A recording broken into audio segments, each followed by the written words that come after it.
দক্ষিণাঞ্চলে অন্য জেলার চেয়ে খুলনা অঞ্চলে বাড়ছে এইডস আক্রান্ত। গত এক বছরেই শনাক্ত হয়েছেন ১০০ জন, যার অর্ধেকের বেশি খুলনা জেলার। উদ্বেগের বিষয় হলো অনিরাপদ রক্ত আদান প্রদানে এইচআইভি পজিটিভ হচ্ছেন অনেকে। বেলাল হোসেন সজলের রিপোর্ট, ছবি তুলেছেন জাকারিয়া তুষার।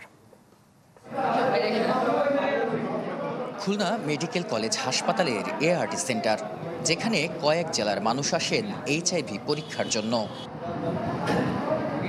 গেল ৪ বছরের তুলনায় সবচেয়ে বেশি এইডস রোগী শনাক্ত হয়েছে চলতি বছর।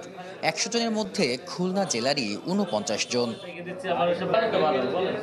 এদের মধ্যে বেশিরভাগই শিক্ষার্থী, যাদের বয়স ২০ থেকে ২৫। আছেন যৌনকর্মীরাও। তবে উদ্বেগের বিষয় হলো অনিরাপদ রক্ত আদান প্রদানের মাধ্যমে এইচআইভি পজিটিভ হয়েছেন ২০ জন সাধারণ মানুষ। এই অঞ্চলে প্রতিনিয়ত রোগীর সংখ্যা বাড়লেও সেন্টারটিতে রয়েছে কিট সংকট। ফলে পুরো সুবিধা পাচ্ছেন না ভুক্তভোগীরা। যে অনিরাপদ যৌন মিলন, পরীক্ষা না করে রক্ত গ্রহণ, আর আপনার সমকামীদের মধ্যে আছে, হোটেল সেক্স ওয়ার্কারদের মধ্যে আছে, কিন্তু এই সাধারণ জনগোষ্ঠী যারা বিভিন্ন কারণে তাদেরকে রক্ত নিতে হয় বিভিন্ন প্রয়োজনে, শুধু অপারেশন, সিজারিয়ান, এর বাইরেও অনেক নিয়মিত রক্ত নিতে হয়, এরা সংখ্যাটা অনেক বেশি। আমরাই নাম্বার ওয়ান। নাম্বার ওয়ান হচ্ছে মেরিল পেট্রোলিয়াম জেলি। প্রাথমিক পর্যায়ে আমরা কিছু পরীক্ষা করি। এই পরীক্ষাগুলোতে অনেক সময় দেখা যায় ফলস পজিটিভ, ফলস নেগেটিভ আসতে পারে।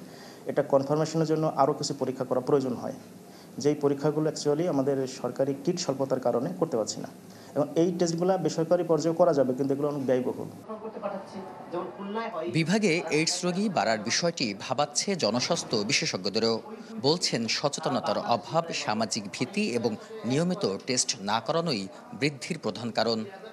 এইডস শুধুমাত্র ধরেন যৌন মিলনের জন্য হয় না, যারা ড্রাগস নাই, বিশেষ করে সিরিঞ্জের মাধ্যমে, সূচের মাধ্যমে, এই সিরিঞ্জ বা সুচ আমরা যারা হাসপাতালে ব্যবহার করি, এগুলো ডিসকার্ড করতে হবে ব্যবহারের পরপরই, তাহলে এই এইডস বা সূচের মাধ্যমে কিন্তু আমাদের শরীরে এইডস ঢোকে। সুতরাং নতুন প্রজন্মকে সবসময় অ্যাড্রেস করতে হবে যে এইডস একটা মহামারী রোগ এবং এই ভয়াবহতা সম্পর্কে তাদেরকে সচেতন করতে হবে।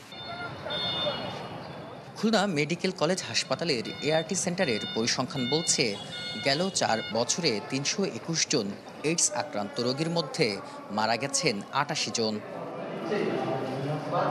বেলাল হোসেন সজল, চ্যানেল 24, খুলনা।